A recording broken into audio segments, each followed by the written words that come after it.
here, right? And we have histories where we did work one with the colonists that came here, right? And so we want to get back to that. We want to work together to make sure that the future of our lands, our rivers, our streams, our environment is protected. And I'm hopeful that the candidates that are running are going to be honorable with that too as well. And honor the oath to the Constitution as it states that excluding Indians not taxed. That's Article 1, Section 2, Clause 3. We have a voice, and our voice is supposed to be at the table. So we're asking that you be open and listen. We have great ideas because this is our birthright. This is our birthland. We don't have another place, and we want this place to be one for everyone to enjoy for time and memorial. Thank you.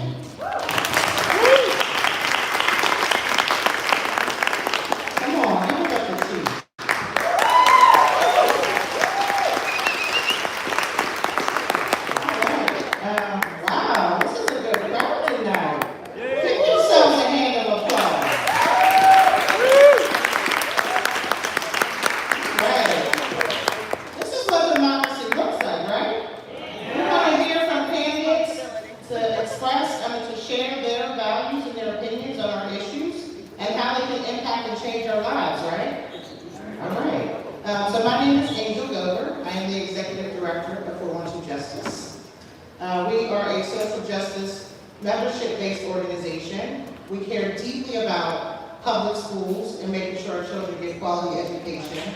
We care about the air that we breathe, the water that we drink. We care about holding politicians accountable to our issues. So we're really excited to have you here tonight.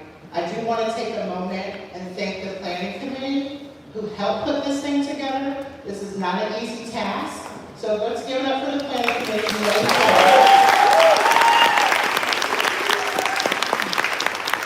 And someone who has been instrumental in the planning committee is Ms. Fawn Montgomery-Walker. She is the executive director. And she's going to give us some housekeeping advice. Thank you all so much for coming over here to McKee Sports. Y'all know this is my hometown, the Mon Valley. If you know me, I'm always screaming something Mon Valley out of my mouth. So I appreciate you all for coming over here today. So TAAG, as Angel said, Take Action Advocacy Group, we are a Black liberation organization, and we primarily do work in McKeesport and in the Mon Valley and other small areas where your isms live and take place. So we actually got us started in McKeesport. We've actually been around 10 years, and we just celebrated our 10-year anniversary about 2 years ago. Thank you.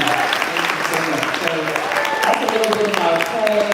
We have a table there in the corner. I'm going to do a shameless plug that we do have a town hall coming up this Saturday in the same building at 2 o'clock to talk about some of the corruption that has been coming out of the closet here in the Mon Valley as of lately.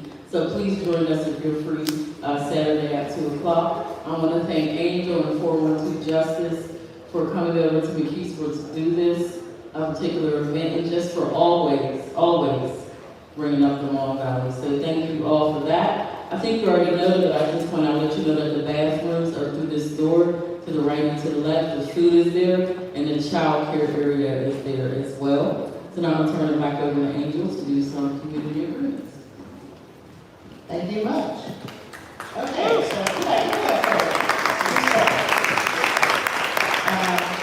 I do need to take a second to the commercial break to thank Clean Air Tools Pittsburgh. They provided us air filters for this event this evening to keep our space a little bit cleaner and safer. Yes.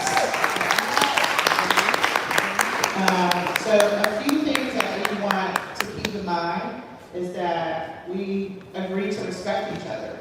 And the folks that put this event together spent a lot of time, spent a lot of money, and we will hear from everyone's concerns tonight. So we want to respect our candidates who come, stopped campaigning and took the time out to share space with us. So we want to make sure we respect each other this evening. Also, the one mic rule. Who's heard of one mic?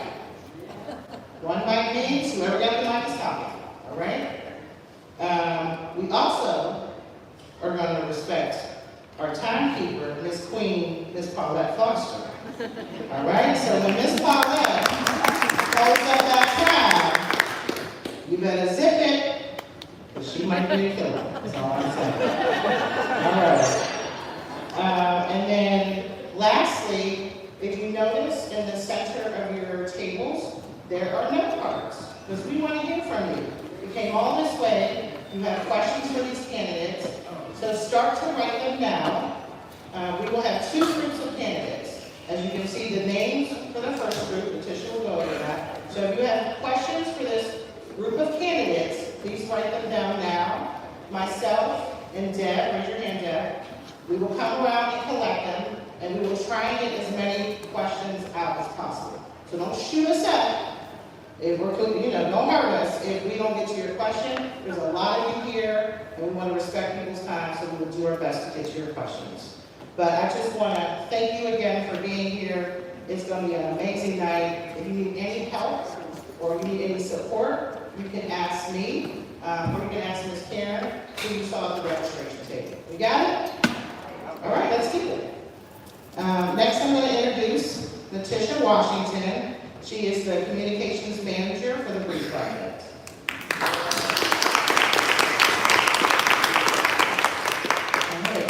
Hello again, everyone. So I'm just going to go over our agenda for today. But first, I'm going to introduce our candidates, and as I introduce you all, you can come up to the stage. So our first candidate group for this evening will be John Ritter, who will be running for the PA 25th Congressional District. We have Summer Lee, who will be running for the 12th U.S. Congressional District. Unfortunately, we did not see James Hayes here, but he is also running for the 12th U.S. Congressional District. And Leila Hazou has surrogate, so we have Theron Gilliland that will be presenting for her.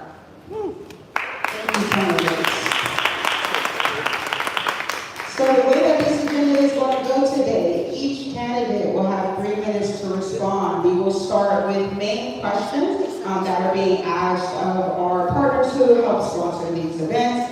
Then we will go into yes or no questions. Each panelist has a little paddle. The green is for yes, the X is for no, and they will respond to those questions with their paddles.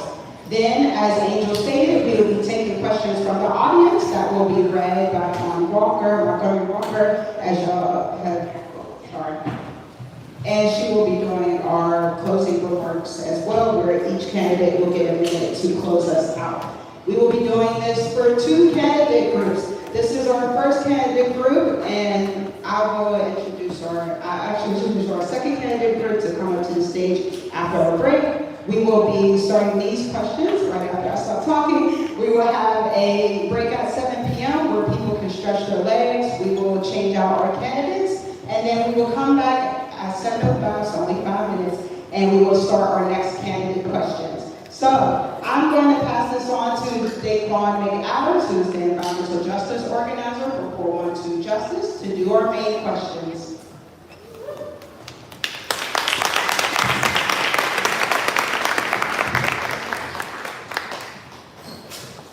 Thank you, Letitia, and good evening, everyone.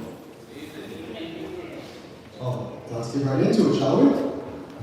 So our first question is for all candidates, and all questions this round will be for every single candidate.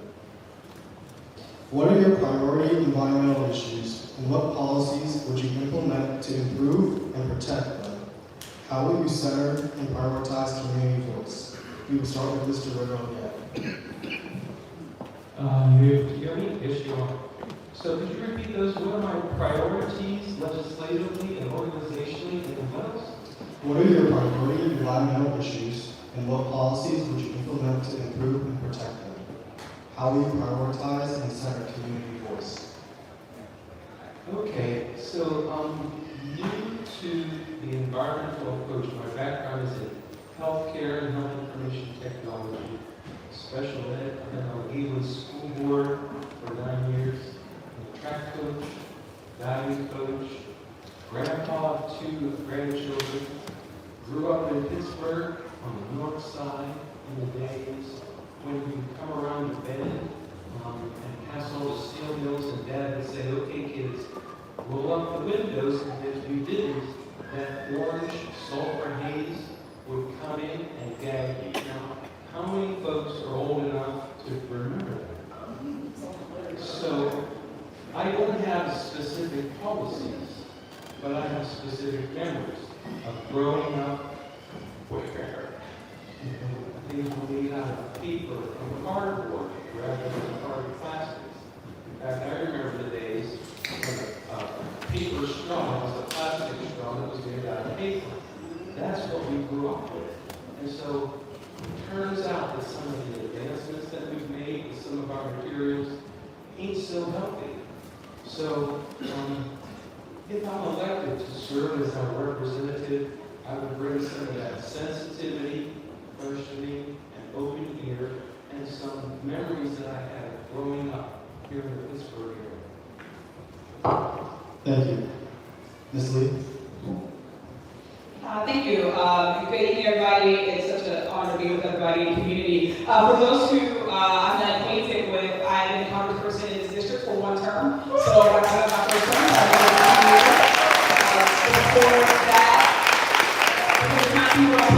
before that, I was a state rep. And when I ran as a state rep, I ranked a young black woman from Mon Valley. It's where I grew up, and when I think about environmental justice, particularly addressing environmental racism, has been at the core of everything that I've done. Because when I first ran, I believe that racism and inequality are cyclical. So if you are somebody who lives in a black or brown or working class community, you're most likely to be impacted by environmental hazards, pollution, and injustice. You're more likely to have been realigned in those communities, and the cycle goes ever on. So as a congresswoman, as a state rep, I'm proud to have championing policies that center these communities, that are most impacted, making sure that we're bringing them back into the conversation. So in our advocacy, to answer the end of that question, advocacy is one of the most important things. I was uplifted by this movement. When we think about the policies at the federal level, the Green Deal is something that drives us. It is something that people fear-monger around because they want communities to not get pushed. But what we're actually talking about with the Green Deal is recognizing that our environment is in crisis. And that we have but so long to address it. So in my time, my 2 years in Congress, that we focused on things that are going to build resiliency and sustainability. All the dollars that we've been able to fight for to come back have been rooted in that. We can have good jobs and we can also have environmental justice at the same time. We fought for things that are addressing things like lead pipes in our clean our water, air quality monitoring, making sure that we're building sustainability, whether it be the steel industry or future industries that are going to actually be our future economies. And that's how we continue to approach it. The reality is that environmental justice is the crisis of our moment, and we can't just unintentionally work our way through it.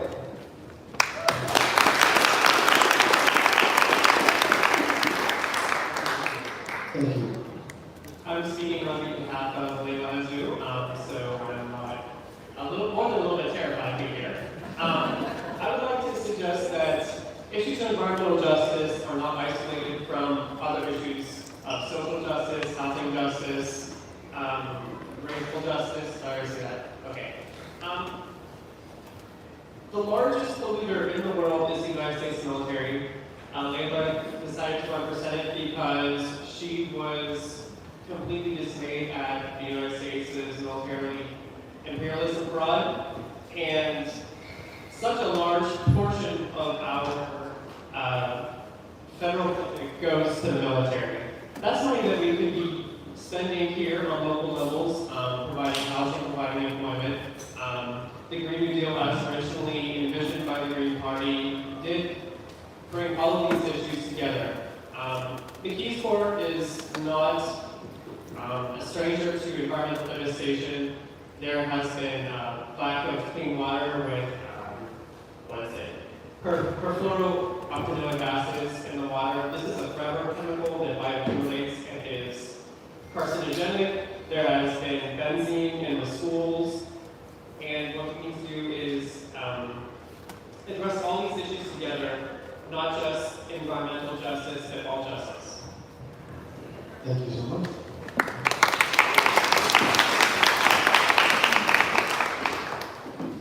We will now move to our second question. This question is brought to us by our partners at Upstream Pittsburgh. How will you ensure that those most vulnerable will be protected from climate change?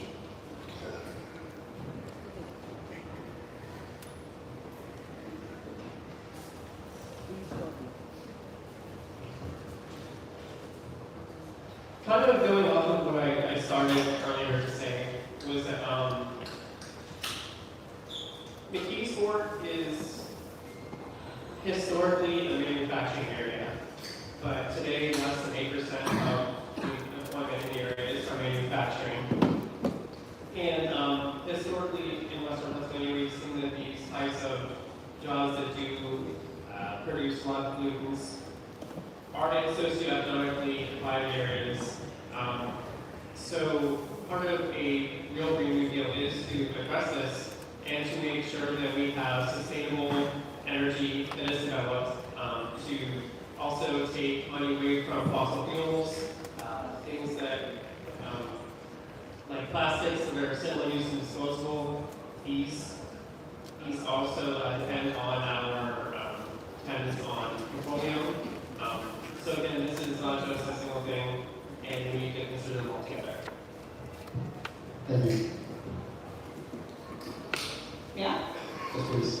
Thank you. When I think about those who are most vulnerable, I think that they are getting hit with a 1-2 punch almost all the time. One of the biggest perpetrators against vulnerable communities is the government itself. When I think about the ways in which we can most protect vulnerable communities, as a congressperson, as a Black woman who ran, I think often about first money politics, right? The ways in which we try and we seek to build power in this country are economic and political. And when we think about the communities that don't have those are the communities that are less likely to be invited to tables. When we think about who are we even going to, consider the stakeholders, advocates, experts. Oftentimes, people who have those experiences are the last folks that lots of my colleagues ever go to in the first place. When we talk about people who are closer to the pain, being closer to the power, that's what we need.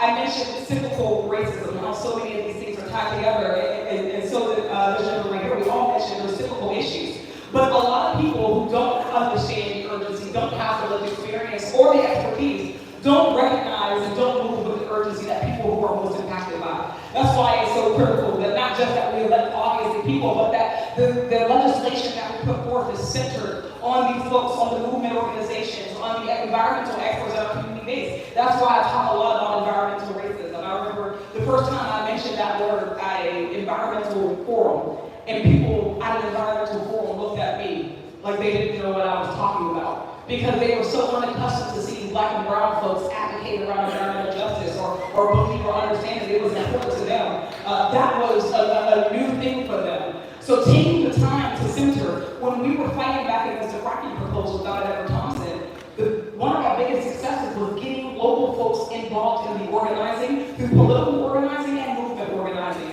Because of that combination, we were able to stop that proposal. That was community-led, not government-led, and we have to keep centering that and moving in that way.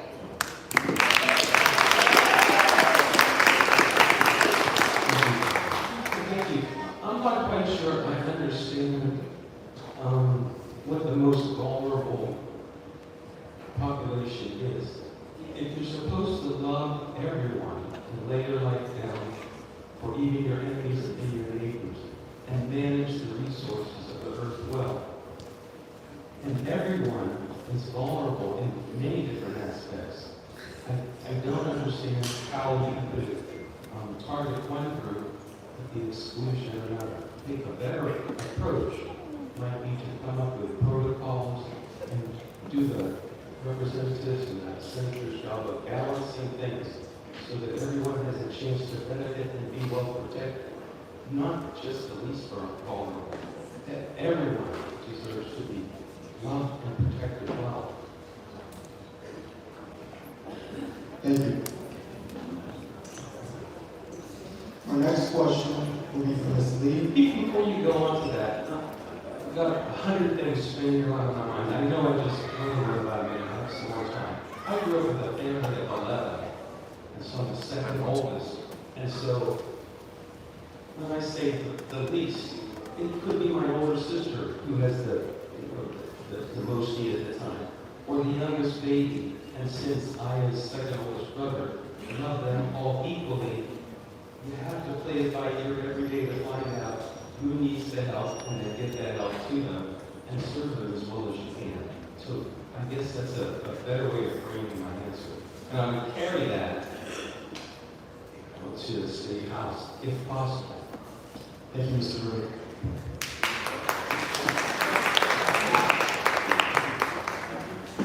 Our next question is for Ms. Lee and Ms. Hazou.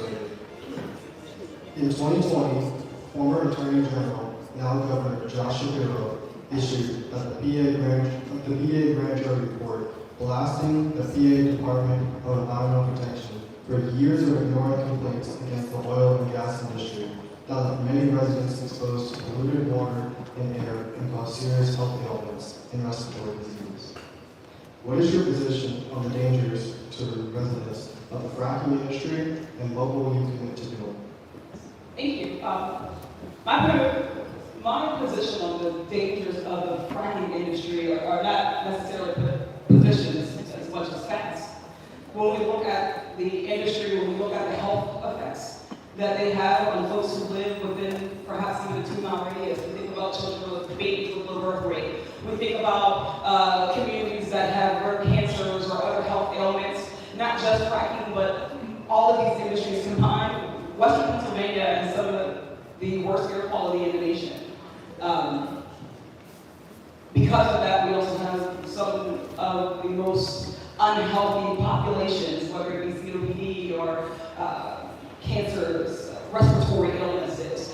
Back in 2018, when I first ran, we were ready to stop the fracking proposal. And contrary to popular belief, and I will say it, a lot of people think that fracking is something that you must run on as a candidate because of Western Pennsylvania. But what I've learned from running for both state house and Congress is that when we knocked on doors, people all over this region wanted their air and their water quality to be good, to be acceptable. They did not want fracking wells on their golf courses and on their industry. They did not want the oil and gas industry to continue to be able to ravage our communities, and I take that same stance. We recognize that it is inevitable that we must transition. How we transition is important, and how we prepare communities, both the communities of individuals and the workers, is incumbent upon us. We have that opportunity right now. So what I would argue right now is that as we recognize that a transition is inevitable, what are we doing right now to prepare our future economies to make Pennsylvania, to diversify Pennsylvania's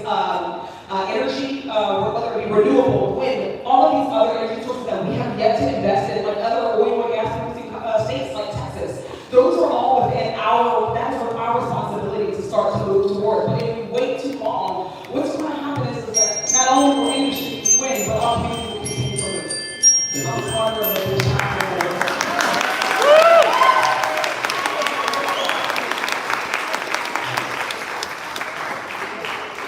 This is an easy one. We would completely like to ban fracking. That's it.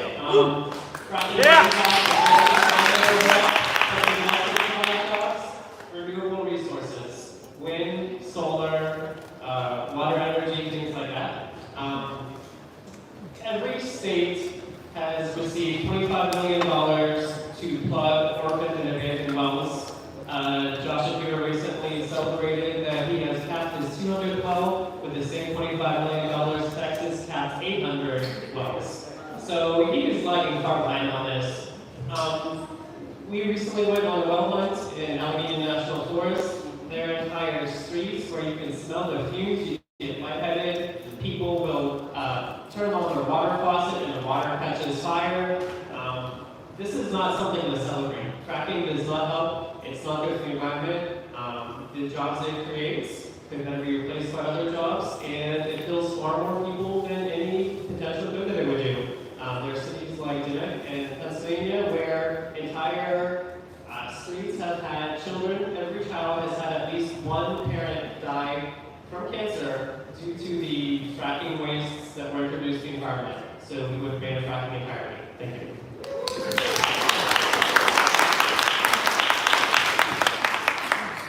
Thank you, and thank the Brave Project for that question. Our next question is brought to us by the Take Action Advocacy Group. This will be directed for Mr. Ritter and Ms. Leila. I can't drink the water. It smells like rotten eggs here. These are some of the things that we hear from community members in the Keysport and other parts of Mon Valley. What have you done in the past, and what are your plans for the future to address these clean air issues? So if you take it's called a self-sacrificial anode rod, and you put it in your water heater every 2 or 3 or 4 years, it dissolves and takes some of the rotten egg smell out of home water. So I've done that a couple times for myself, my mom, my brother. So I understand the need to have water heaters that don't wear out quite quickly, and water that's really fit for use in the home for cooking. Okay, so that's at least water. There are 1,000 other things like that I find myself getting involved in to try to figure out what's wrong, what was it originally designed to do, how does it work now, and how could it work better? So to bring that, it's a scientific background, an engineering background, to study these types of issues. So your specific question was rotten eggs. Well, I'm a member of the Gateway School Board for 9 years.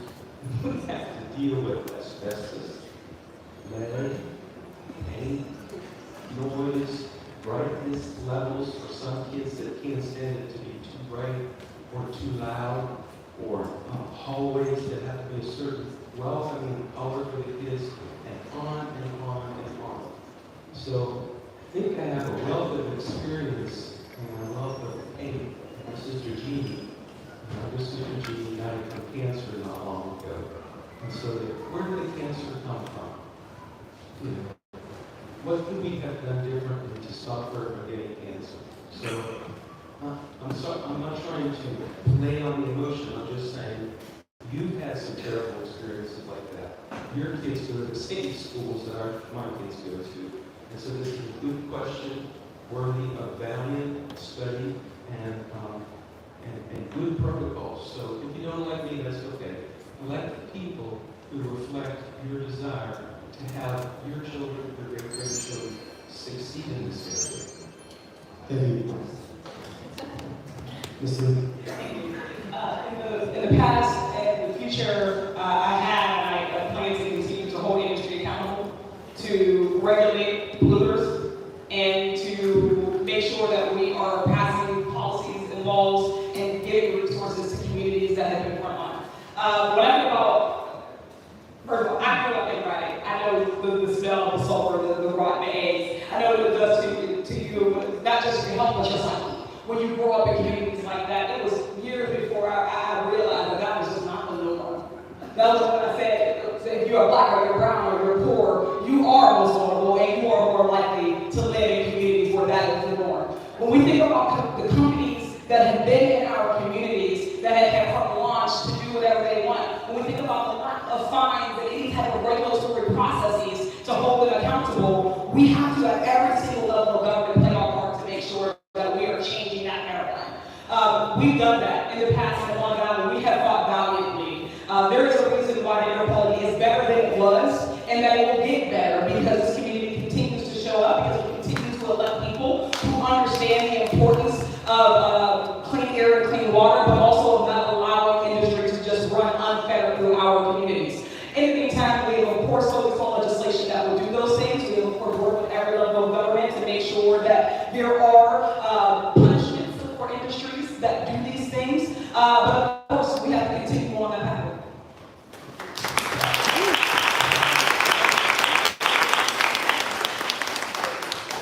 Thank you. We'll be moving on to the next question. This will be from Ms. Hazou and Mr. Ritter. Considering the long-standing issues with industrial emissions in Pittsburgh, what measures will you take to address the environmental, health impacts, and health impacts? How will you ensure that the surrounding communities are protected and compensated for any harm caused? I think that one's over my head. I don't have enough of a scientific background to understand how to affect that, but I know that engineers and scientists who have studied physics and biology and chemistry do have some pretty good ideas. And I understand how to ask them pretty good questions and listen and make judgments as to what protocols to encourage them to develop or abandon in favor of other ones, and how to help groups like that work together. So one of my other hats that I wear is in HL7, Health Level 7, I'm the electronic health record work group co-chair for the last 20 years. And we helped move the United States and other countries around the world away from paper records to the use of electronics so that patients could get the help that they need, as doctors and nurses were assisted by computers. That was not easy to do, and it cost billions of dollars. But it took somebody like me to stand up in the room, help quiet the noise down, the challenges that were coming across nationally, so that we could come to agreements as to how to work together nationally and internationally on the problem of health care. Because the health care for people is one of the most basic concerns. These other impact areas like pollution, they also impact health. So I guess what I'm saying is, I know that I don't have an answer for that. I know I targeted health care and was effective there. So maybe I'm not the best person to step forward and help move this piece forward. Maybe somebody else is. Thank you.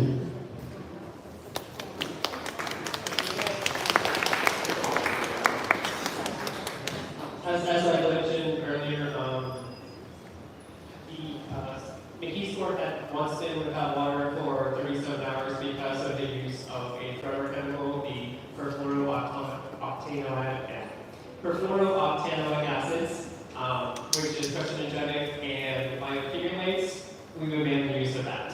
I also mentioned how the contaminants were cracking in the environment, such as the volatile organic compounds and fracking. Also,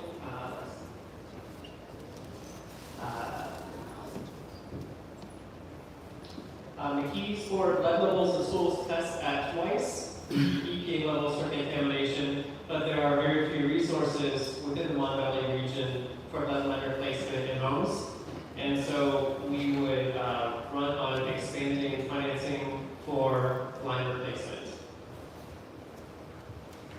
Another note that I have here is that after upgrades were put into place to eliminate volatile organic compounds like benzene and arsenic contaminants in the air, the EPA halted monitoring for those contaminants, and so we would want to restore that monitoring to make sure that the contaminants are no longer in the air and find ways to enforce that. Thank you. Thank you.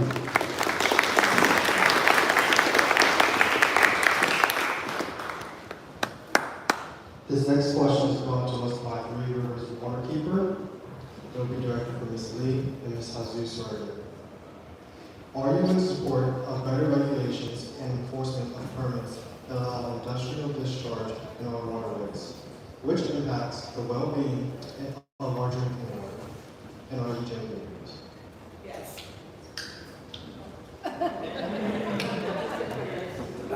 Are you in support Yes.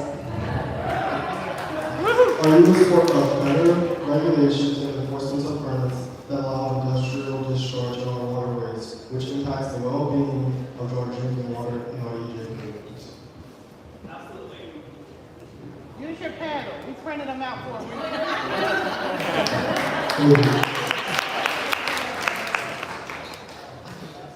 This last question is open to all candidates. On environmental issues, how will you use your office to be bold and be different and separate yourself from your opponents?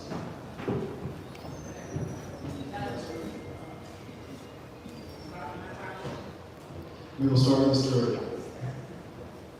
Sure, there are two ways to be bold. One is to be brash, one is to be humble. So I think I tend to err on the humble side. So people like to follow someone who they know has their best interests in mind and who desires to protect them and see them succeed. So does that answer part of the question? How would I use my office in a bold way? So I think that is not so much bold, it shows leadership and maturity.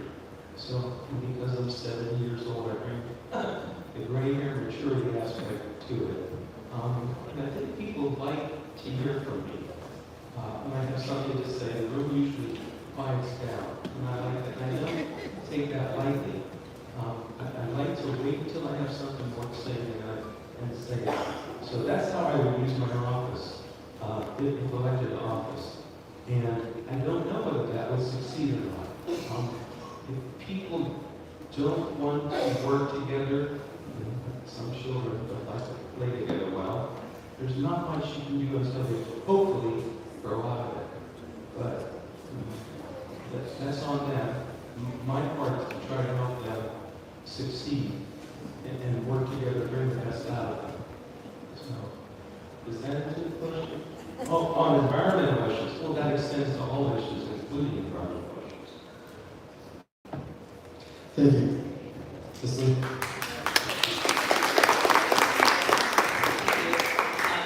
In 2018, we used our campaign to support the organizing efforts with groups like Presidents for Our Future and others to combat the fracking proposal as it becomes a steel bill. We helped and supported them with whether it be our office or our megaphone. Every moment since then, we have continued to speak out, speak truth to power, and to tell U.S. Steel or whoever else what it is exactly what we need, what they are to their face. Speaking truth to power is never always underrated, always very difficult, but always important. This community has set a standard when it comes to environmental justice in this community, whether it be the residents down in Elizabeth who were fighting in Jefferson, who were fighting the fracking proposal up through the folks in Braddock and other areas, whether it's folks who have these industries that are sitting right in their backyard and they find that after a fire in the facility, they couldn't go outside and they were elderly or they were kids and they weren't even notified for months. These are the types of efforts that we have not just spoken out against, but that we have strategized with our community, with our office, to figure out what are the mechanisms of accountability, and we started to chip away at them at every single level. I hope my point is not here to answer, so I would imagine that that is what I would do differently than him.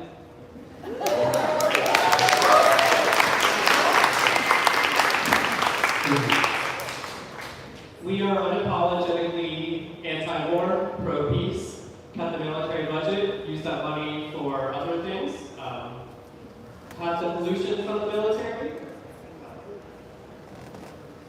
And we also support the original, authentic Green New Deal, not the adulterated version that many people have heard, but one that actually ties issues of social justice, environmental justice, housing justice, racial justice all together into one coherent package, and that's what we always stand for.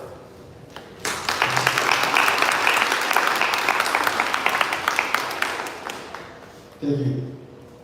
We will now be moving on to yes or no questions where you can use the paddles in front of you. For that, I will be bringing up my friend from the Take Action Advocacy Group, Tiffany Siar, to the meeting.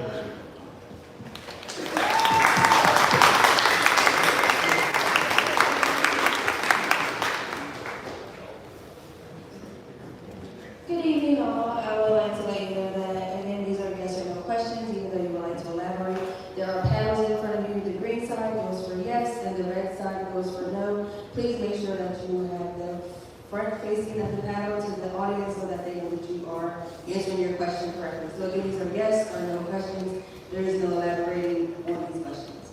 Okay? So, and these questions are for all of you. First question is, do you believe that tackling climate change and environmental justice is one of the most urgent and important issues to our quality of life?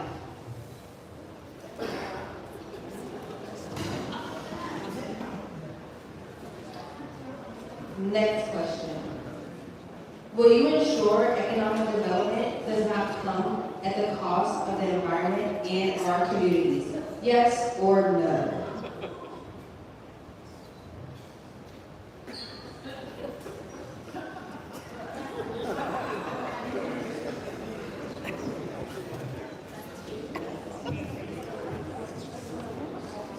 Third question. Will you advocate for the inclusion of indigenous communities in environmental decisions? Yes or no?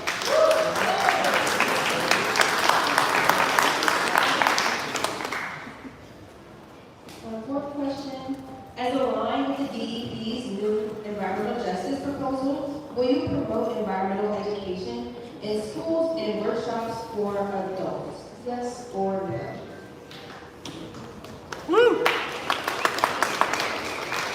And our final question from 412 Justice. Will you support a community-led, community benefits agreement for the Mon Valley residents around major environmental decisions, including the sale of the U.S.? Yes or no?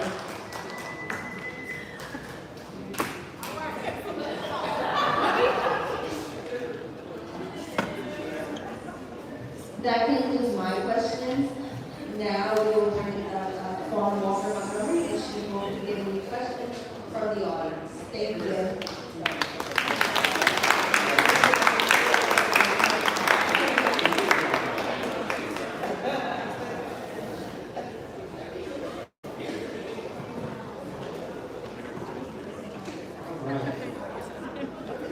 So I have some questions from the audience, and you all get a minute to answer. A majority of these are for everyone, but then some of them are just for some. So yes, two for you, some, so it's okay. How concerned are you about religion's push into the election and their goals such as Project 2025, which includes shutting down the EPA? So some of these questions are not just about environmental justice, some of the questions are about other issues. So I'll repeat. You said, how concerned I was? How concerned are you about religion's push into the election and their goals such as Project 2025, which includes shutting down the EPA? Okay, yeah, thank you. So, two separate questions. I think today that we are a nation of people that are diverse within their religious beliefs, and we should have a government of one religion. Does not mean, and I think that's the question, right? You said religion, right? Yes, it's religion's Okay, push. yes, great. Which doesn't, freedom of religion means that when you go to your house of worship, you should be free to do that.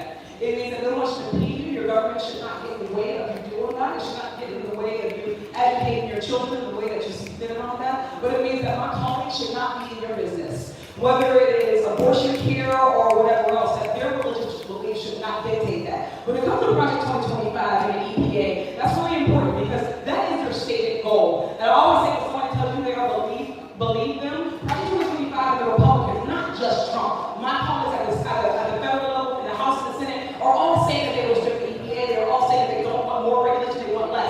When we look at the train derailments, when we look at pollutants not being, I didn't think.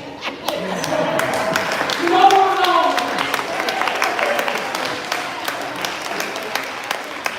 So the second question is around healthcare for you as well, Summer. It says, thank you so much for taking a stance against the genocide of Gaza, but I want to ask if the community mobilizes and pushes for single-payer healthcare, will you stand with the community regardless of what the president says? I've been for single payer healthcare since before I was running for office, so there's no doubt we're always standing on that one. The organizing effort around it is, I think that sometimes it can be discouraging, and I know because I'm there with my colleagues who keep things from moving. So yeah, absolutely. And we also have to make sure that we're putting pressure on the people who do not understand what a single payer healthcare is, people who don't understand that the United States spends more money per capita than any other of what we consider developed countries, and yet our systems are getting less. Right now, there's no reason why we should not have a universal healthcare system. There's no reason why we shouldn't have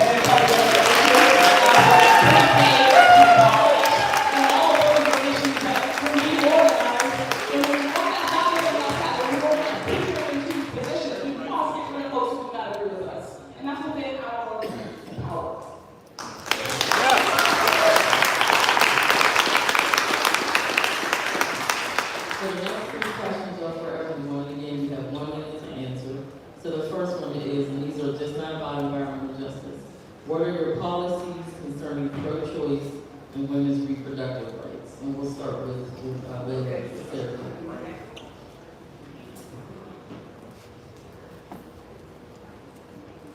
I mean, obviously we are definitely pro-choice. We think that does not just, it's an issue. I have a good phrase here, let me see if I can find it. But basically, I'll wing it.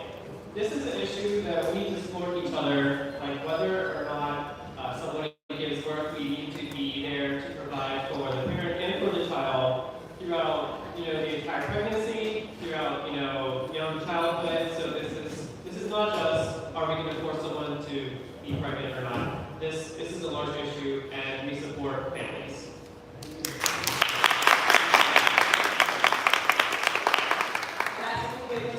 When I think about Western Pennsylvania, I think about the black maternal mortality rate, and I think about how we're government forced to give birth, but cannot guarantee that they can keep them alive. I think about the Highland area where women who are working class and the birthing folks who are working class couldn't access an abortion before the fall of Roe v. Wade, which means that when we think about what a crisis was, the crisis isn't just when it hits people who are in the mainstream. We've been in crisis, which is why we have to have a state house that is going to be able to maintain our rights at this level. We are always fragile, but also at the federal level, obviously we need to stop giving lip service. And when we think about the Supreme Court, we know what they're capable of. We also have to recognize that we have to use the tools that we have, the filibuster. I think about the fact that we can't get anything past the Senate to protect the working class, to protect everyday people. Those are the issues that come up, not just abortion care, reproductive justice, maternal health care, making sure that folks have access to their short health and pioneer program, all of that collectively.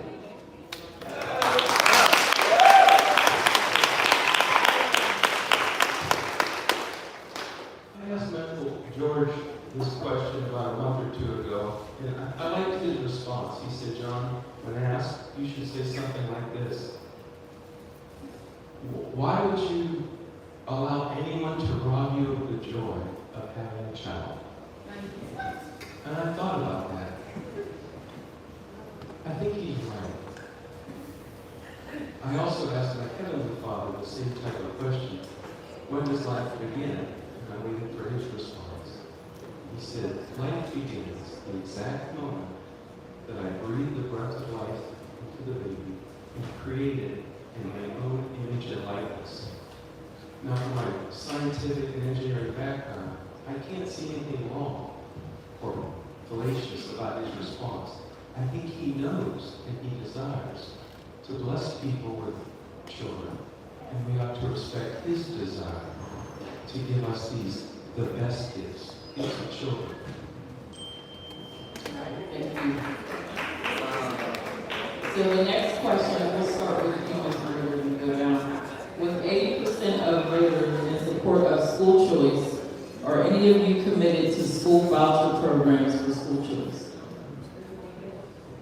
As a Gateway School Board member, we have to be able to support under the district's umbrella cyber charter schools, private schools, schools for the exceptional kids. Any kid under our jurisdiction, we're mandated to take good care of them and provide them a sufficient education. So does that answer the question?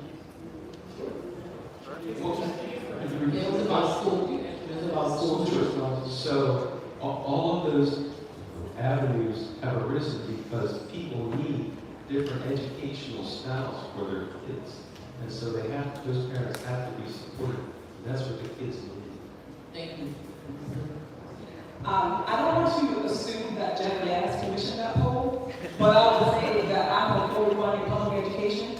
I believe that we should have our public education, and once we do that, we will solve certain issues. Right now, we think about vouchers, and we think about the programs that are behind that. I want to be very frank about that because it's a very sensitive conversation, particularly for those people who have been pushed into school districts that have been systemically and chronically disinvested, that have been those same communities as a franchise. When we think about fully funding those schools and ensure that those schools do what they do, we want to make sure that every child, irrespective of their zip code, has access to a quality education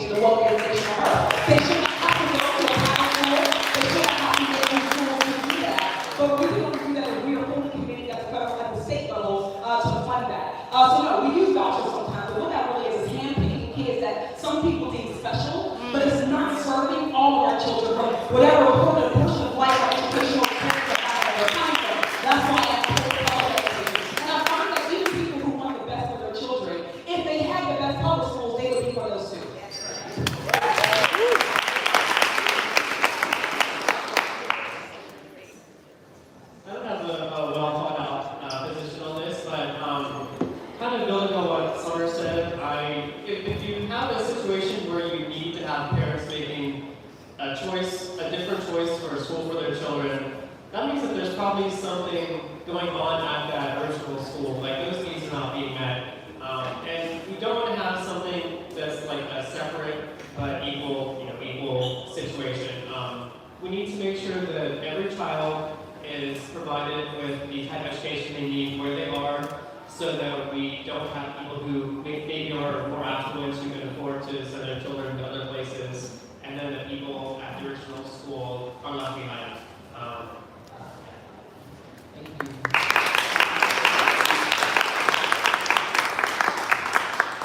There's 2 questions left, so we can start down this end. There was an effort to change the water pipes due to lead issues. I have not seen significant development of new pipes in our homes, and this person is here in Keysport. When will we see changes?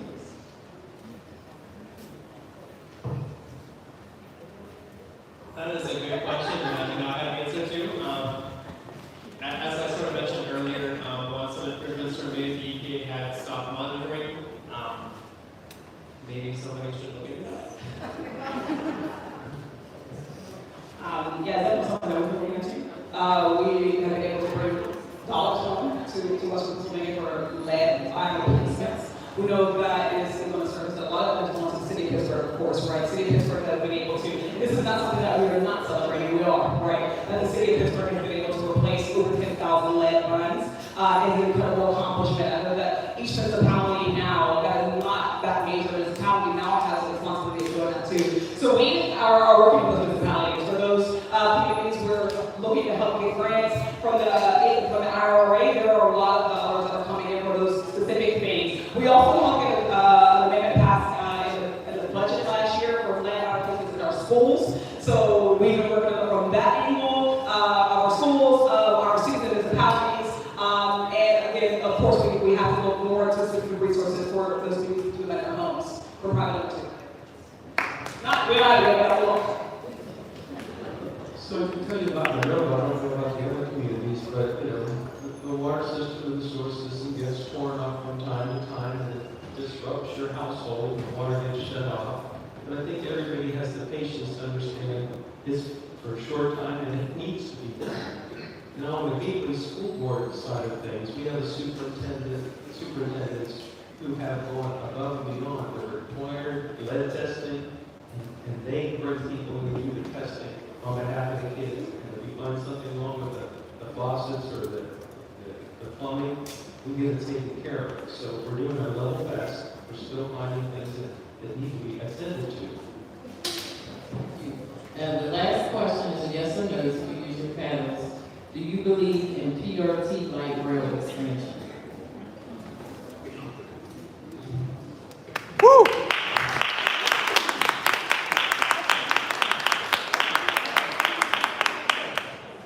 So now we will have 1 minute for you all to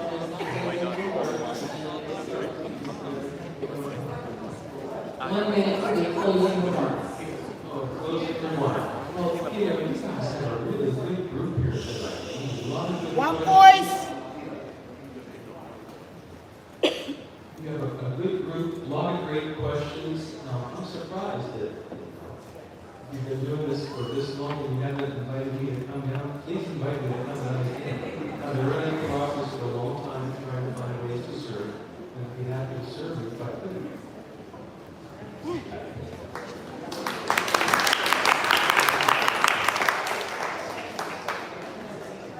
Thank you so much for wishing all the people in here. I mean, these are the groups, folks, the communities, the individuals that I've been blessed and honored to learn from, to work with from before I was running until now, the folks who are still deep into this work. When we think about government and how slow moving it can sometimes be, it moves faster when we're moving it. The advocacy that you do is not following deaf ears. And even as we're going up against some of the largest corporations, some of the wealthiest entities and government that doesn't always go in our direction, when I think about what we've been able to do in Western Pennsylvania, even from when I started to now, when we were trying to make people understand that it's not job versus clean air, clean water, we're farther along in that. We're bringing dollars in for resiliency and sustainability projects, and even our labor are starting to come on to this idea that we can lead here in Western Pennsylvania on the future economies that save and not harm our environment, but also protects every single worker, and that's because of the groundwork that you all laid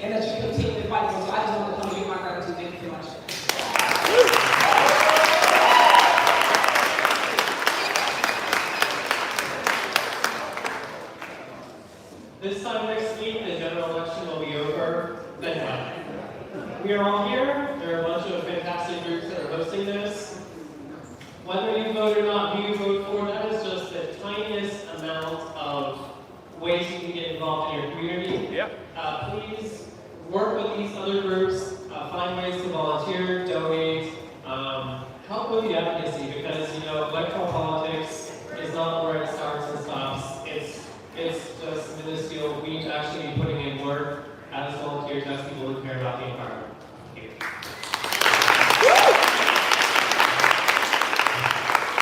All right, thank you, candidates, for coming out and answering these questions. Y'all can now leave the stage.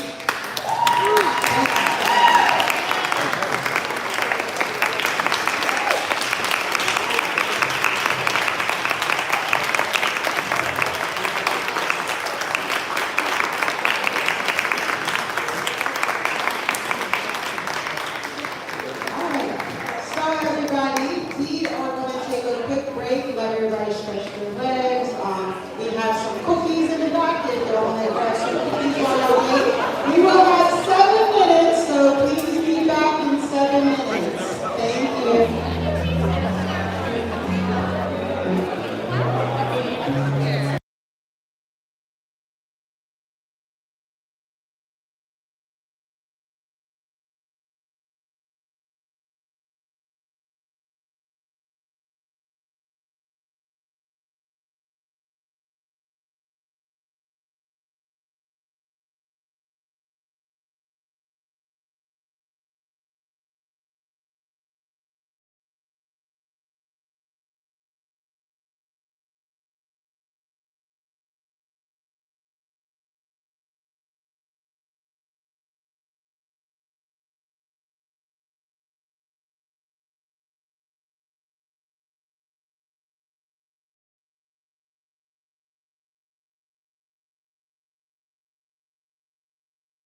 who all have contributed to this evening. We're going to make a few announcements before we invite the rest of the candidates up. We have a few events coming up. One of the main events is November 5th. What are we doing November 5th? We're going to go ahead and vote on November 5th if you haven't already.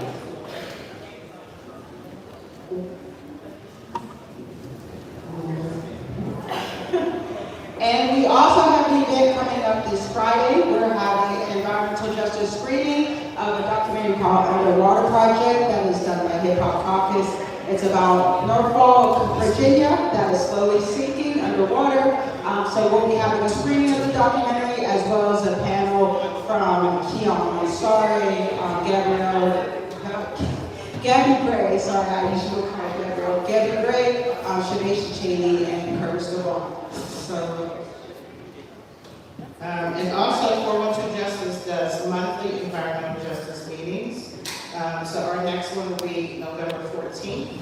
You can find the event, it's virtual.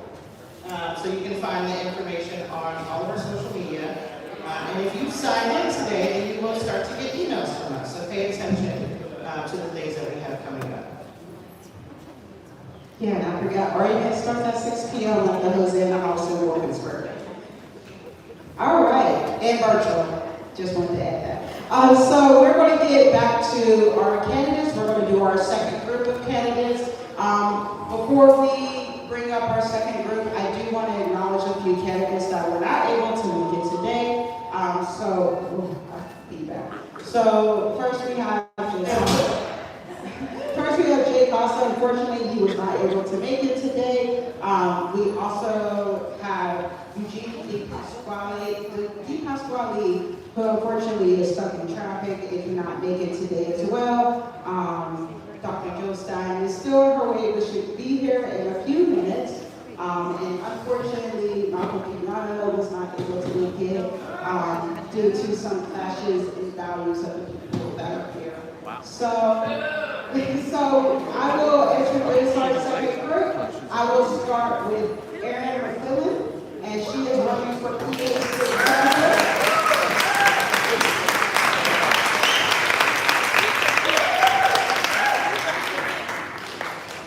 I will have Ritter, who is running for Attorney General.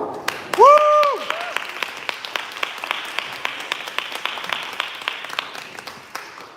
And as I said, Jill Stein is on her way, so whenever she comes here, we will get her onto the stage.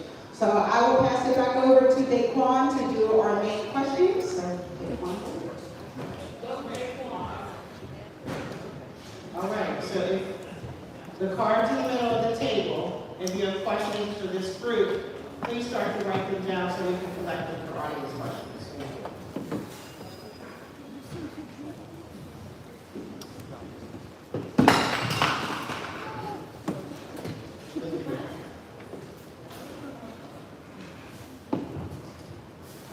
Hi.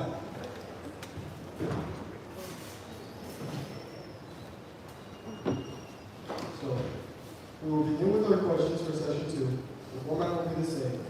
We will have questions for specific candidates as well as general questions. It will be followed by yes or no questions and audience questions, and then we will have time for closing statements. Our first question is a general question.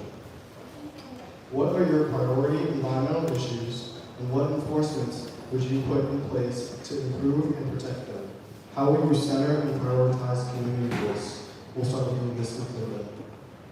Thank you very much. My top priority when it comes to environmental issues and climate, and differing with the current treasurer, is to actually acknowledge that climate change exists. Which I think is the most fundamental difference between her views on the environment and mine. But what most people don't know is there's a lot we can do on environmental policy in the treasurer's office. First of all, we can welcome ESG ratings on all of the stocks that we invest in. Our current treasurer wrote a letter to the CEO of BlackRock, condemning him when he said ESG would be a good idea. Now, when you're to the right of the CEO of BlackRock, we're getting pretty far out there. Second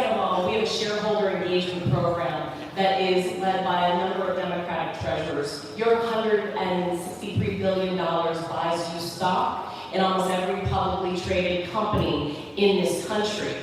By using that shareholder vote, we can actually leverage organizations on how they treat our communities on any number of justice issues, not just climate. So there's a number of issues that we can do and address, but I think it's going to start with acknowledging this as an issue, and then using that vote at the shareholder table, which our current treasurer does not use, does not acknowledge how climate change exists, and does not acknowledge that an environmental or sustainable or good government standards means good profitability and good returns for the taxpayers.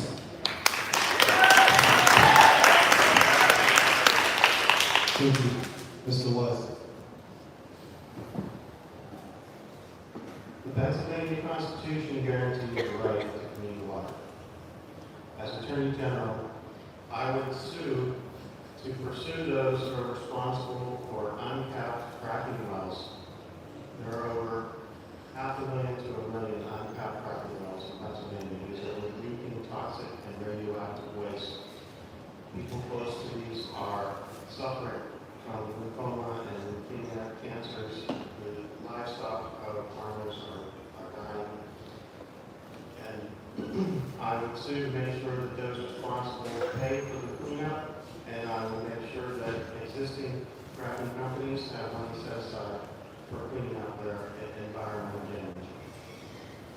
I would also take the part of the people in receiving the clean water by taking out the lead from their water, clean air, especially around these plants that are like the cooking plants that are poisoning the air. And war is also an environmental issue, not only because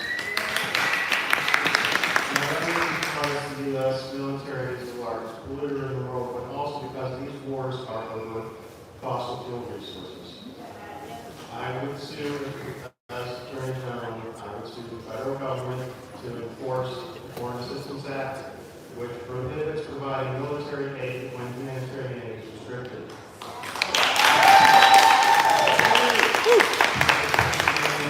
Do not want to spend their taxpayer money or their sons and daughters to these unnecessary wars. The U.S. Congress has not declared war.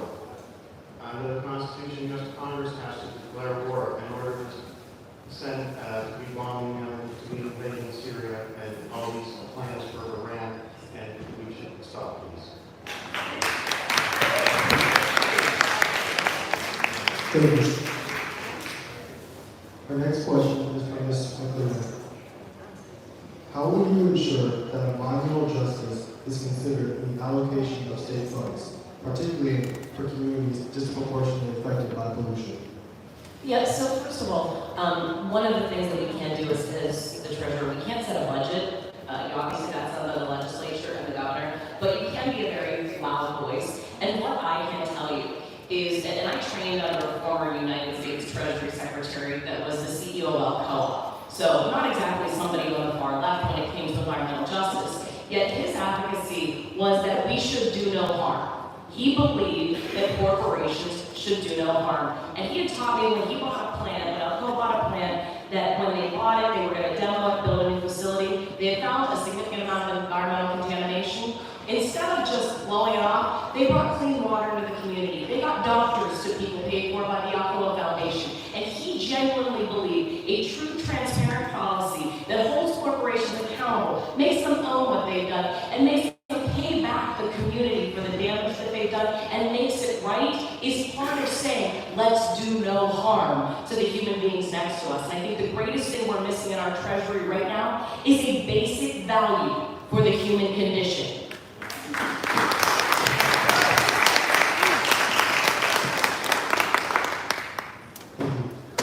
Our next question is for both candidates.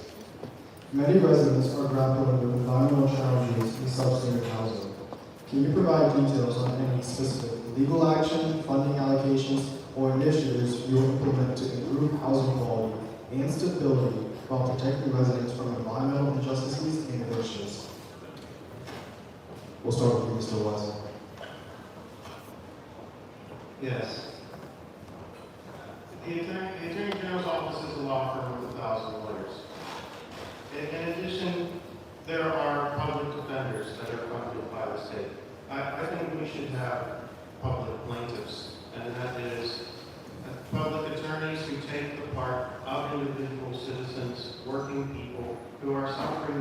conditions, and like renters who are living in uninhabitable conditions, who are afraid to complain because they're afraid they'll lose their home.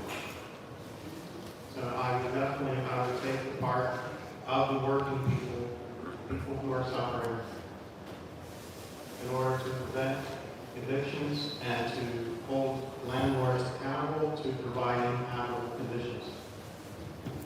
Thank you. Mr. Cleveland. Same question?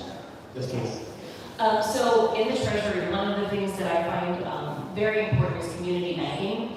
Now, right now, we only have 3 minority deposit institutions in the entire state of Pennsylvania. Joe Biden through the FDIC did an extraordinary program through the FDIC that allowed for funding and structure for community banks all throughout the state. Our treasurer would not engage that conversation at all. These would be community-owned banks. They would be funded by the municipal deposits of your backyards, which means that your money wouldn't be going to fees and fines to sponsor the work of commercial banks. They would be lent out to people in your own communities, your friends, your neighbors, to support the people in your own backyard. Our current treasurer does not believe it is the responsibility of the treasurer to look into a public bank, community banking, minority deposit institutions. We want to bring back the idea of community banking that we lost after the savings and loan crisis of the 80s, and then the 2008 crash. We need to start banking in our own communities, and we need to make sure that those banks are providing loans at a reasonable interest rate, are accessible, so people can buy a home, get an education, get a car. We need to do all of those things with a banking structure that does not benefit Wall Street, but really helps to support the Main Street and our own backyards.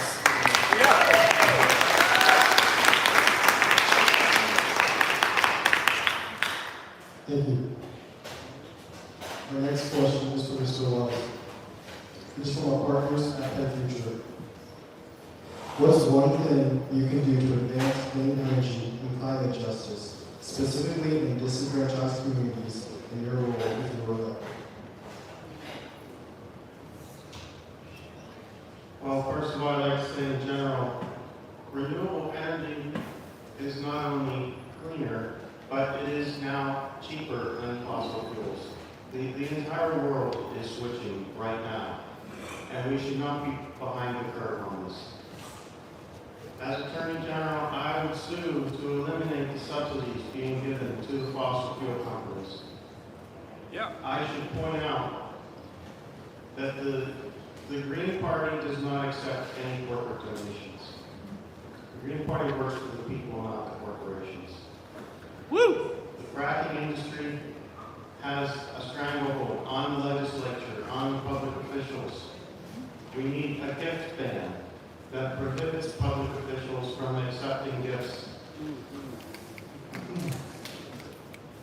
If you can have a solar panel on your roof and a battery in the basement, instead of paying for your energy, you could get a check in the mail, because you will sell your excess production that you don't use back to the grid. And they don't want that, because they want you to be forced to buy your energy from a small number of people who are profiting hugely from this. Renewable energy will also create more jobs than fossil fuels. Studies have shown many times more jobs. They used to be permanent jobs. The fossil fuel companies extract the resources, they declare bankruptcy, and they leave environmental mess to clean up for the taxpayers of Pennsylvania. So, renewable energy will be cheaper, will create more jobs, and doesn't cause cancer.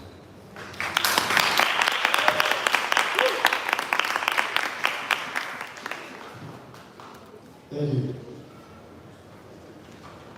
Our next question is also for you, Mr. Weiss. Given the significant air pollution and health risk associated with U.S. Steel's Clarendon Coke Works, what specific actions will you take to enforce stricter regulations on emission standards and ensure that plants compliant with environmental regulations are there to protect residents? As Attorney General, I was sued to enforce the environmental regulations around Clarendon Coke Works. Who are the disadvantaged communities? Well, these projects are put in the disadvantaged communities. These are the people who they believe they can get away with doing this with. They don't have the power to stop it. And that's why it's not in the more wealthy areas. So yes, the Green Party would take the position, I think, to argue on behalf of the ordinary working people, the poorer people, people of color. If I could, I would make the CEO of Clarendon Coke Works have to breathe the air and drink water. That part. Woo!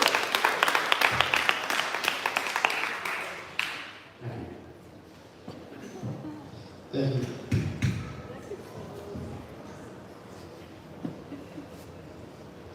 Our next question. How will you ensure that environmental laws are strictly enforced to protect public health and natural resources? Again, that is from Mr. Weiss.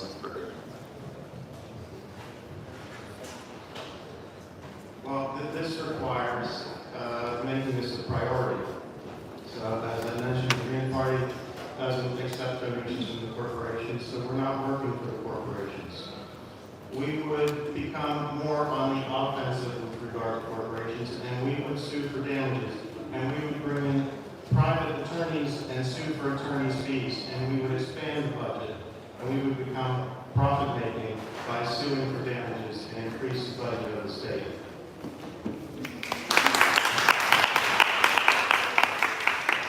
Thank you.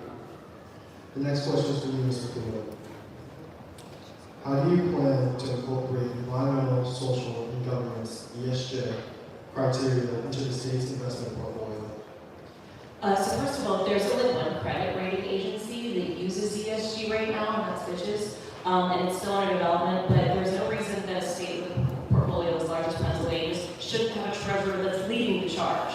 We haven't fully defined what this looks like, which gives us the opportunity in a large state and an energy-producing state to come forward and say, we want to be a defining voice in what this looks like and how we decide what is an environmental rating, what is a sustainability rating, and what is a governance rating. And so we see Fitch is doing now, but our current treasurer doesn't want to lead the charge on it. She doesn't even want a seat at the table because all she is doing is writing nasty letters and bullying people into obliterating this. But let's take this out of an environmental framework and look at where it can work in other areas. Take Purdue Pharma, for instance. This was an organization that was making a fortune. Their bottom line looked incredible. But what was really underneath in a governance standard? They were creating an entire generation of addicted people in order to yield those profits. So should we, as investors, only look at the bottom line with a greed is good, Gordon Gekko philosophy that benefits Wall Street? No. We know that it saves money and it is profitable to save lives, to do less harm, to get less lawsuits, to reduce waste, fraud, and abuse in a way that hurts people and do good things and move toward a status of goodness.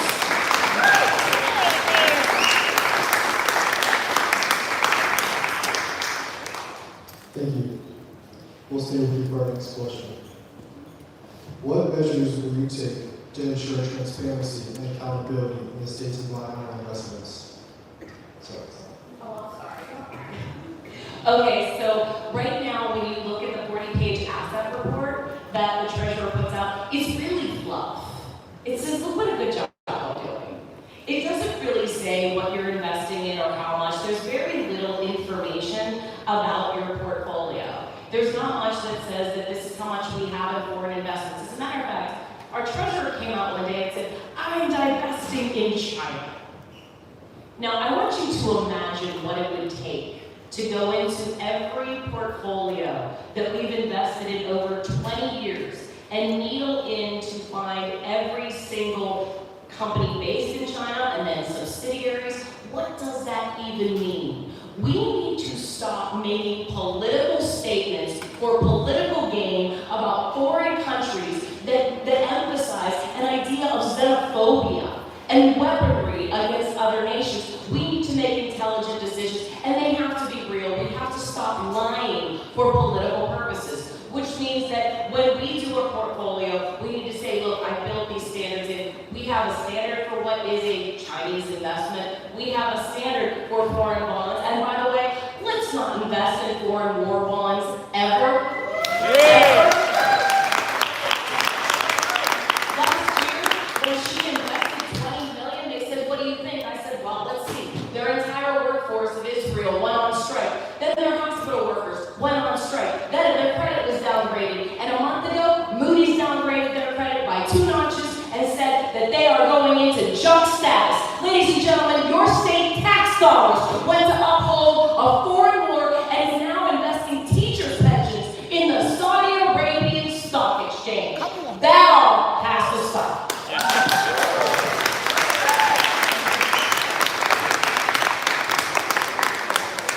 Thank you. This next question is for both candidates.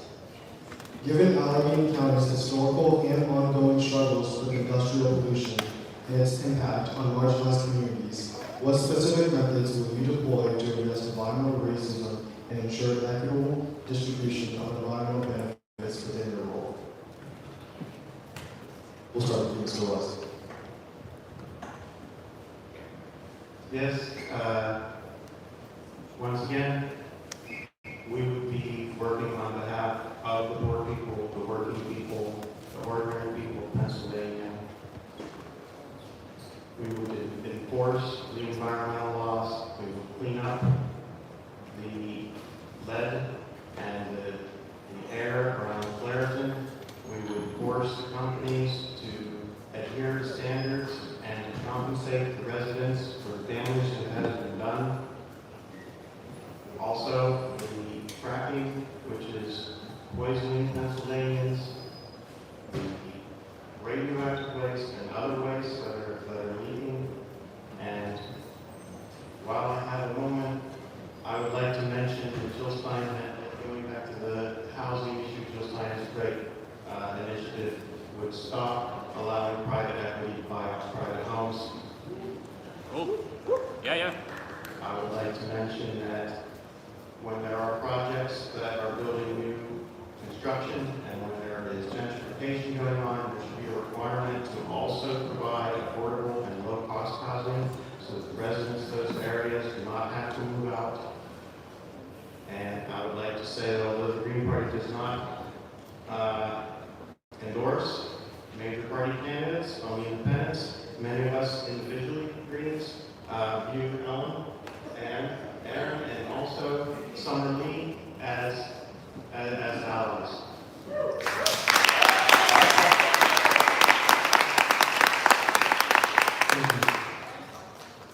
It is for Greens. As a resident of Allegheny County who lives in the Allegheny River Valley, your sister still mill on the other side of the county, I can tell you that the environmental issue has largely been viewed by working class voters as an attack on them. We have a Parks Township nuclear site not far from my house. This was a nuclear site where the radiation was so bad that the type of cancer that babies were being born with was only found around the equator. And this has been featured in the Wall Street Journal as one of the worst nuclear waste sites in the country. I can tell you that it is essential that you have somebody from a working class community that talks like us, that looks like us, to go in and say, this is not something that is happening just because your government is starting to be represented by people who don't look like you, who don't sound like you. This is not an issue of people out to get you or take your jobs. It is an issue of preserving your community, your children, clean air, clean water, and a healthy environment. But it is so important to me that I be that person in those working class communities that says, this is about you and your life, not anything else.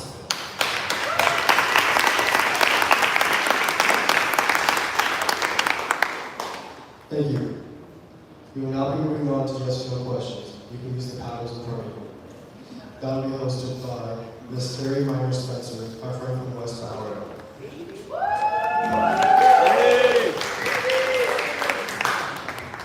Thank you.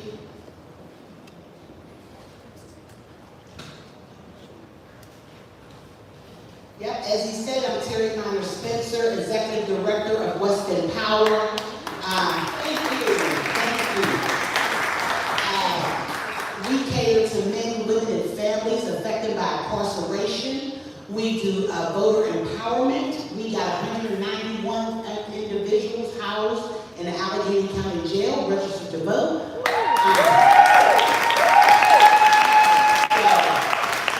Thank you very much. So this second part, you may want to elaborate on the answers, but we're going to ask you to yes or no. Yes. Thank you very much. First question. Do you believe that tackling climate change and environmental justice is one of the most urgent and important issues of our lifetime?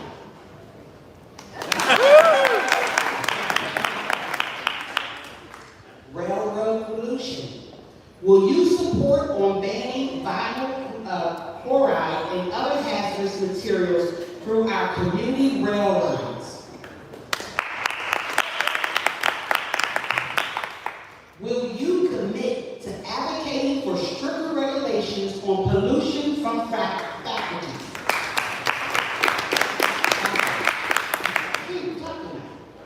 Will you ensure that state investments or funding allocations prioritize improving the housing quality and addressing environmental hazards in marginalized communities?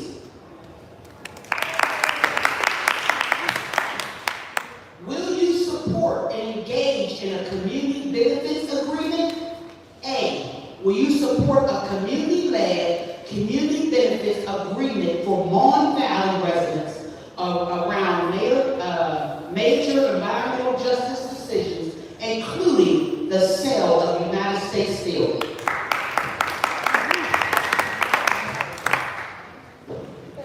Now I'm going to bring up Ms. Fawn, and we're going to go through the audience questions. Thank you.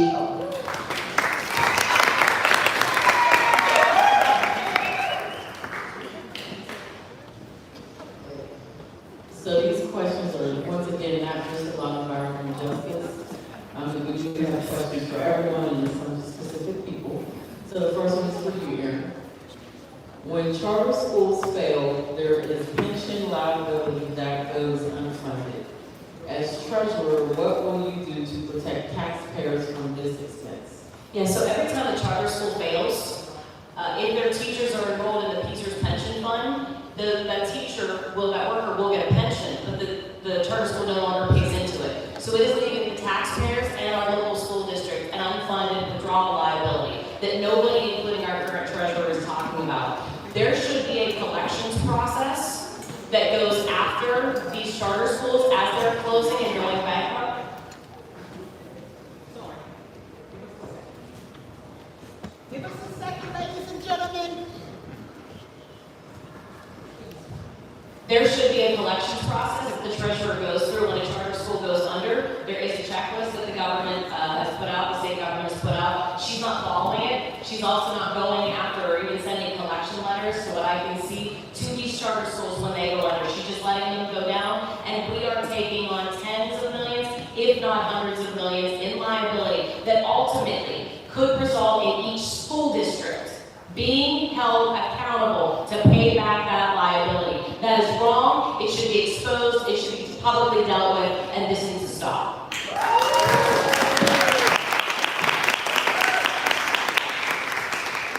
Thank you so much, Erin. I don't know if I said that. We have a minute. There's a minute to answer the audience questions. So Dr. Stein just came in. Thank you for coming, Dr. Stein.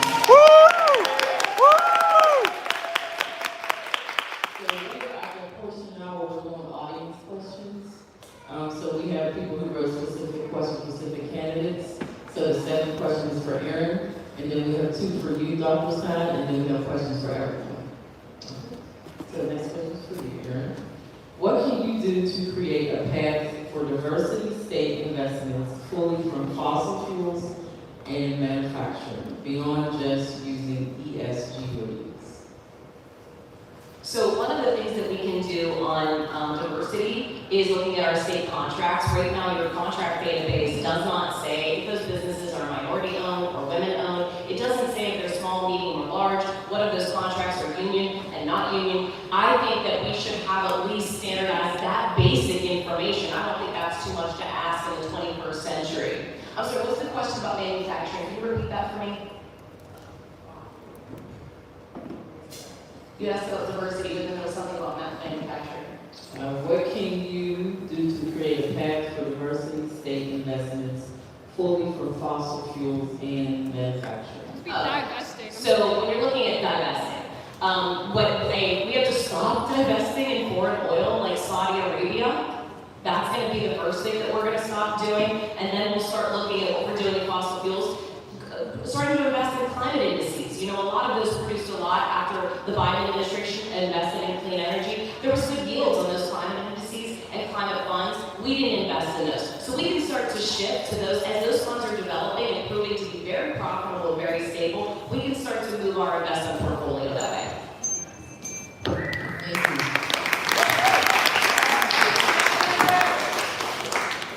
So the next question is for Dr. Stein.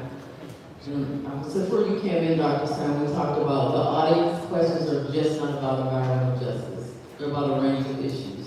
So this specific question is, what do you say to people when they say to you a vote for you is a vote for Trump? What I say is that a vote for the Stein-Weir campaign is a vote for the Stein-Weir campaign.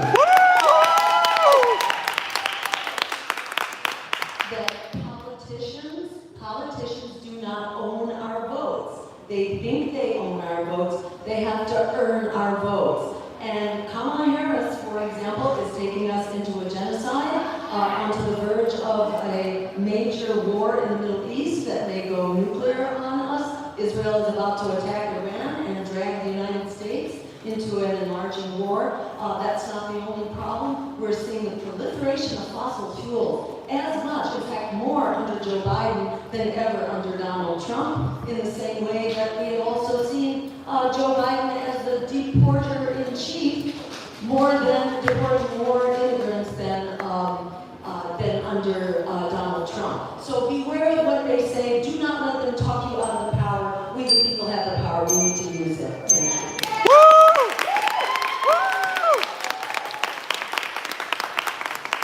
So Dr. Stein, we have Ms. Paulette, who's our timekeeper. So you'll hear the ding when you go over and she'll keep you on track. Alright, so this next question is for everyone, and we will start with Dr. Stein and go down. How can you make the water level safe for the people in the city of Clarendon, where the kids and older people get sick every day? And how will you change the air, make the air better in the Mon Valley? We need to put people over profits. We need to stop the pollution of our air, our water, our land, our consumer products. We need to have regulatory agencies at the state level, at the county municipal level, and at the national level. Our agencies need to be working for us and protecting us, not the big donors to political campaigns. We've seen over and over again, like the spill that could have been prevented. Talk about intersectionality. Had the workers in the railroad workers union been allowed to strike for safer working conditions, we never would have seen the spill of toxic chemicals in East Palestine. We need all of our agencies to be working for our health, not for the big donors. We need to close the revolving door between industry and our regulatory institutions, and ultimately we need to take the big money out of politics so that our candidates are working on behalf of us and not on behalf of their big donors. Thank you. Woo!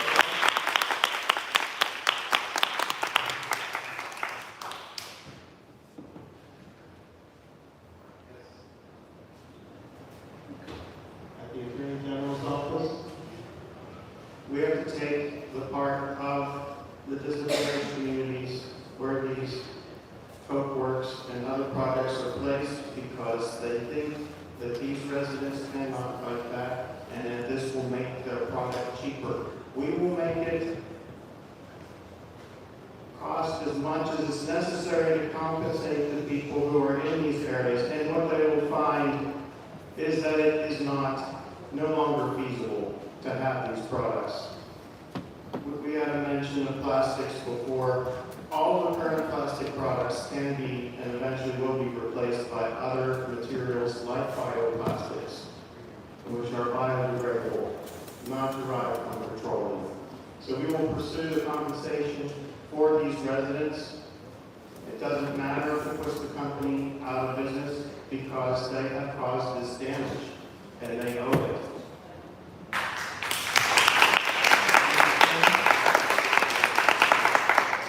So as we know, that harm, especially to a community-oriented individual worker, somebody who grew up in a steel town, you can't walk into a steel mill without seeing something. You can tell from Allegheny County, I say steel mill, right? You can't walk into a steel mill without seeing something that says how many days since the last work-related injury, work-related death. Why? Because we know, and we've known for 100 years since the labor movement started, that's a loss leader. We also know that when you hurt people in communities, it is a loss leader. And I plan on working with hopefully the Auditor General to start to demonstrate what this is costing our communities, our municipalities, and our taxpayers to have contamination in air, water, ground in your backyard, and prove that it's a loss leader that will save taxpayers' dollars, corporations' dollars when we eliminate that harm from our backyards. So the next question is for everyone, and we'll start with you, Erin. How will you use your political office to protect families from industrial pollution when many of our colleagues in government are corrupted by the same companies that poison us? A very big microphone. I mean, honestly, we've never had a state treasurer use the power to walk into every government agency, which they have, anything that's under your oversight. You can walk in. You can walk into the Allegheny County Jail and say, can we stop killing people? Might be a good idea. And as somebody who lives in a Class 1 township here in Allegheny County, I am very, very protective of municipal government, municipal leaders, because a lot of times a lot of them do this for no money out of the goodness of their heart, because they simply mythologize the idea of a government that operates to the consent of the governor. So being a very loud voice on their behalf at a very local level is something that I'm just very passionate about, and I plan to continue to be.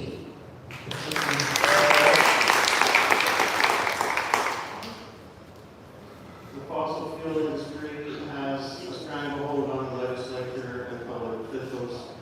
In Pennsylvania, we don't have a gift ban. This is a major issue. Whether or not there is a law against it is still wrong. I would pursue public officials for accepting gifts. It is clear that these gifts would not be made if this was not a public official who could affect and benefit the giver of the gift. We know there is a quid pro quo. This is 2024. We can figure it out. I will pursue them to at the minimum, return the value of those gifts.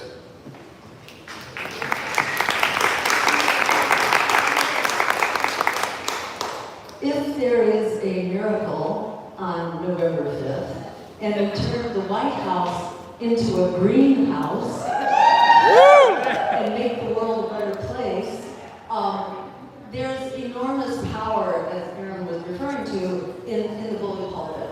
And one of the things that the president can do, even without the support of the Congress, because currently the Congress is not working for the people. The Congress is working for APAC and war industry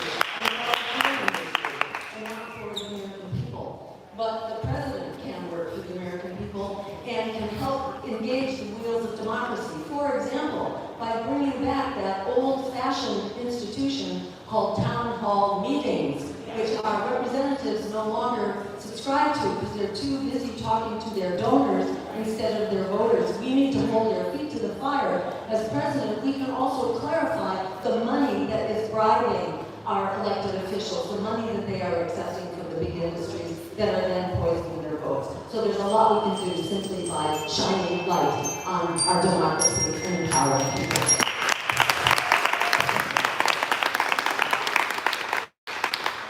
Thank you. And to let everyone else know, we're going to ask one more question of all the candidates from the audience. And then if you want to stay, you can stay here, Dr. Stein. We're going to ask her at least 2 questions that we asked the other candidates. If you want to stay, you can. If not, you can maybe kind of talk to Dr. Stein instead. So it's up to you. Thank you for hanging with us. So the last guest, give yourself a hand clap. So the last question, and we'll start with you, Dr. Stein, and go down.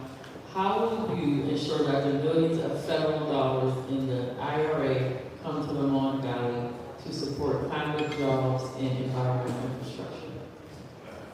So let me just say, I think we can do much better than even what is in the IRA. Because while the IRA provides some funding for climate justice, the IRA also opens the floodgates for fossil fuel development. And this is not widely understood, but in fact the IRA requires that there be 60 million acres of offshore land, offshore waters, and 2 million acres of onshore land, which is opened up for fossil fuel production every year before any major renewable projects can be built. So a lot of money in the IRA is actually not for either climate justice or for renewable energy. We need to revisit the IRA to be sure that it is actually green and environmental, and that it is just, and it provides the funding where it is needed first. Thank you.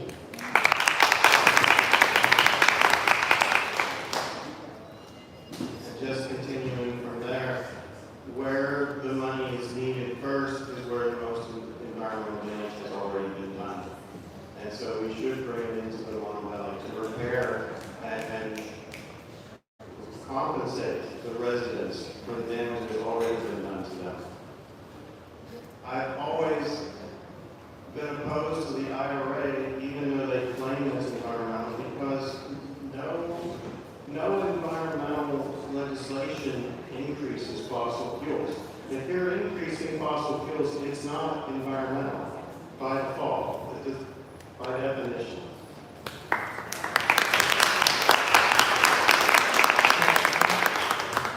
I'm going to go with the Allegheny Valley and the Parks Township nuclear site has been there since the 50s, and people continue to die and still hasn't been cleaned up. I want to advocate heavily that the Army Corps of Engineers get the funding that they need when they originally started to clean that up. There was not only nuclear waste, but there was chemical waste, and it was so combustible they had to stop the cleanup. We have been waiting for a very long time in that community for the Army Corps of Engineers to get the funding they need, and the more than $500 million it's going to take, or $500 million to take to do, $500 million, excuse me, to clean that up. And that is a passion project of mine, because that is my backyard, that is my home, and that is a working class community that has been completely abandoned by Democrats and Republicans alike. And I hope very much that we can start to restore that community and build it back up.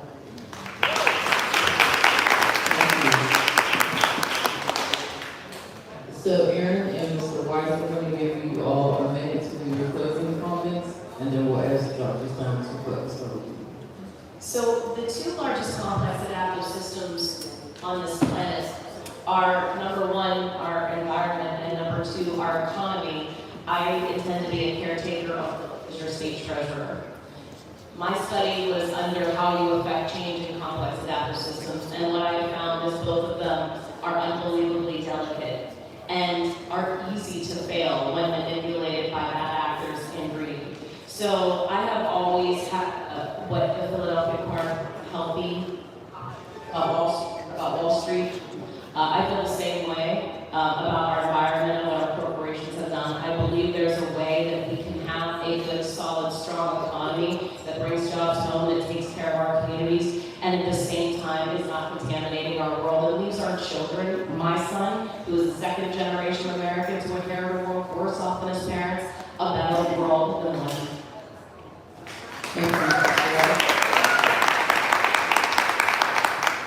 So I'll return to the part where I said I would sue Clarendon Coke Works for whether or not it puts them out of business. And that's because their business is not actually feasible. And what about the people, what about the jobs that it creates? Well, the subsidies that are provided for these projects outweigh and erase the benefit of what they say they create in jobs. It's been shown through studies that renewable energy creates more jobs. So really, fossil fuels kill jobs. the number of jobs that is created through fossil fuels, many times more created through renewable energy. Renewable energy is cheaper, it creates more jobs, the jobs are permanent, rather than temporary jobs where they just extract and disappear and leave environmental damage, and they also, the renewable energy doesn't cause cancer like fossil fuels. Thank you so much. Mr. White, welcome to the stage. And then Dr. Stein, then Daquan will come back and ask you 2 questions, and then we'll get everyone in. Thank you.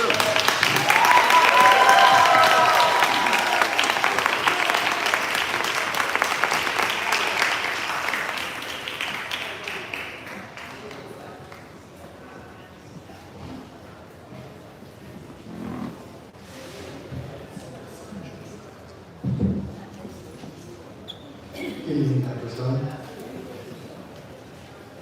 My name is Daquan McAdams. I am the Environmental Justice Organizer here with Florida Team Justice. My first question for you. Many residents are grappling with environmental challenges in substandard housing. Can you provide details on any specific legal actions, funding allocation, or any initiatives you will implement to improve housing quality and stability while protecting residents from environmental injustices and evictions? Great question. What is it? Is it 2-minute response? Okay. There is so much we can do. Currently it's the real estate industry which is calling the shots on housing, and it is the fossil fuel and chemical industries that are calling the shots on pollutants. And the American people are left in the dust here, and it's especially the communities of color that are the recipients of the worst and who are first on the firing lines. We have to fix all these issues because they converge together. So we call for, among other things, a Green New Deal. On day 1 in office, my administration would declare a climate emergency, because it is an emergency, which will unleash over $500 billion a year to be put into creating jobs, especially in the environmental justice communities, first in line for transitioning and for employing workers, employing everyday people to create the jobs that we need, and to put those jobs to work, building housing, environmentally sound housing. We actually call for 15 million units of environmentally sound housing because it is a big component of the climate crisis, but also the general crisis of our health and our economy. Over 50% of Americans right now are absolutely financially stressed trying to meet their housing costs. We have a housing emergency along with a climate emergency, along with an emergency of racial justice and white supremacy and police violence and all of that. So unleashing this $500 billion, we can transition to clean energy because it's the communities of color that are most poisoned by the dirty energy. We can create public transportation so that we all have affordable, clean power transportation, which is built along with the housing, as well as sustainable agriculture and food sovereignty for all of our communities to get out of food deserts and become healthy communities in all dimensions.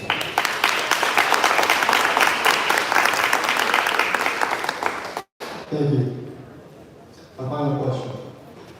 How will you address economic disparities that often correlate with environmental injustices, ensuring that the economic development does not come at the expense of these vulnerable communities? So let me just say, things have not improved since the 1960s. The horrific racial disparities in the economy, in health, in education, in housing, they are not better. In spite of all the lip service, in spite of the Democrats being the friend of the communities of color, things have actually not improved. We call for, number 1, a reparations program to actually pay the debt owed to the community of color and the descendants of enslaved people. That's a cash reparations to basically restore this community whose labor and whose lives have been taken for granted and abused. So that's number 1. Number 2 is that we also call for environmental justice in the many other related areas of the economy. We also call for a minimum wage of $25 an hour. We call for equitable funding of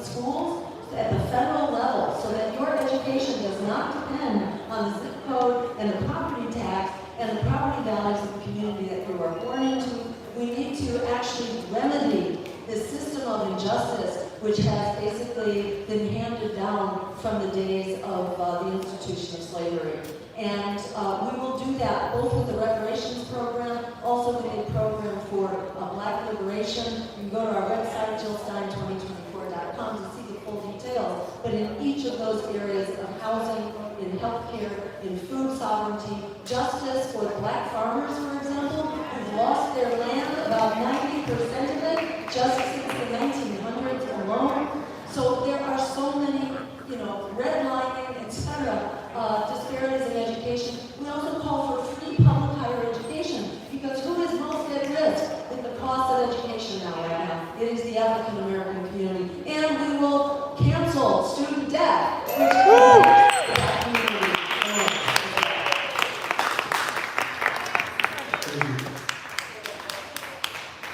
We will now give you a moment for a closing remark.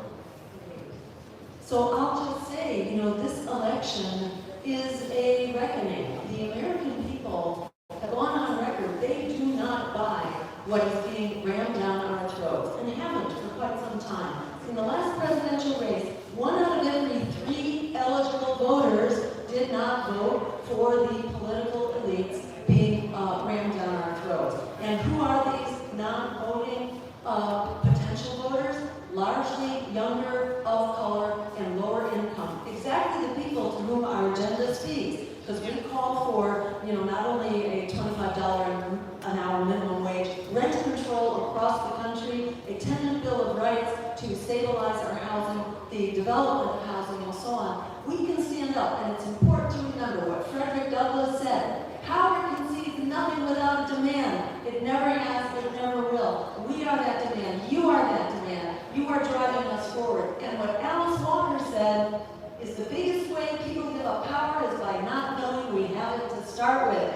We have it. 68% of the American public wants to end the genocide now. And you're we have the power. We can use it together. Thank you. Let's not take no for an answer. We are unstoppable together.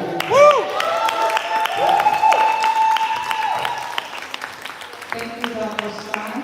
Now exit the stage, and thank you for staying longer for questions. Thank you, everybody else, for staying for questions, and thank you for coming to this event. I want to thank the planning committee and everybody who helped host, everybody who spoke, all the candidates that came. We are happy to do this for a second year. We'll probably do it next year as well. So I'm going to give a few reminders. First, Friday, come out to the screening in the Hosanna House, November 1st. Go out to vote. And November 14th, come out to the 412 Justices Environmental Justice Community Meeting, which you have sign-ups out with Ms. Karen to sign up for as well. And I'll give Angel the mic for some more. Okay, wait a minute now. Don't everybody run up. We got to put all these tables and chairs back. So if you just please stay behind, if your body allows you to. We need some help here. I just want to thank everybody again for coming. If folks are entertaining group pictures, we would ask that you come up and get up on the stage so we can show our power in numbers. Group picture, everybody in the room. All right. Family photo time. Oh. If it's not